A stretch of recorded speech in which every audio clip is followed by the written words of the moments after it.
त्रिपुरा में दवा की दुकानों पर 12 घंटे की हड़ताल की जा रही है। ये हड़ताल all India organisation of chemist and druggist द्वारा आयोजित किया गया है और इसे all Tripura chemist and drug association का समर्थन प्राप्त हुआ है। आज सुबह से ही राजधानी शहर सहित पूरे राज्य में दवाओं की दुकानों पर 12 घंटे की हड़ताल पूरी तरीके से मनाई जा रही है। हालांकि कई जगहों पर आम जनता की सुविधा को ध्यान में रखते हुए अस्पतालों के सामने केवल एक दवा काउंटर खुला रखा गया है। अगरतला में भी यही व्यवस्था देखने को मिली। সেই জায়গার মধ্যে আপনার দোকান খোলা মূলত কারণ সংগঠন থেকেও বলেছে যেহেতু আমার দোকানটা হসপিটাল সামনে অনেক রোগীরা দূর দূরান্ত থেকে আসবে ওষুধ পাওয়া যায় না, আর হসপিটাল থেকেও ডাক্তাররা বলেছে ওষুধের দোকান যাতে খোলা থাকে, সেই জন্য আমি খোলা রেখেছি। অন্যান্য দিনের তুলনায় গ্রাহকদের সংখ্যা কিরকম বা কারো কোনো অসুবিধা হচ্ছে কি না?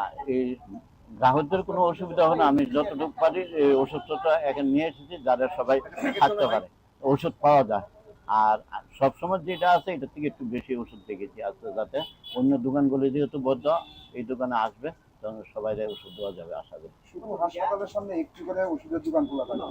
হ্যাঁ, শুধু হাসপাতালের সামনে বলেছে, জিবি আছে, সবখানেই আছে কাউন্টার, যেখানে যেখানে মানুষের যাতে কোনো সমস্যা না হয় সবখানেই আছে কাউন্টার। শহরের অধিকাংশ দোকানগুলি বন্ধ, মূলত আপনাদের দাবিটা কি ছিল যার ফলে ধর্মঘটের ডাক?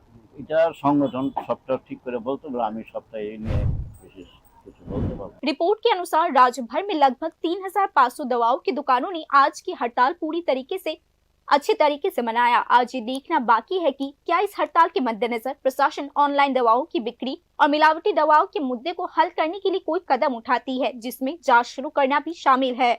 Bureau report, news now.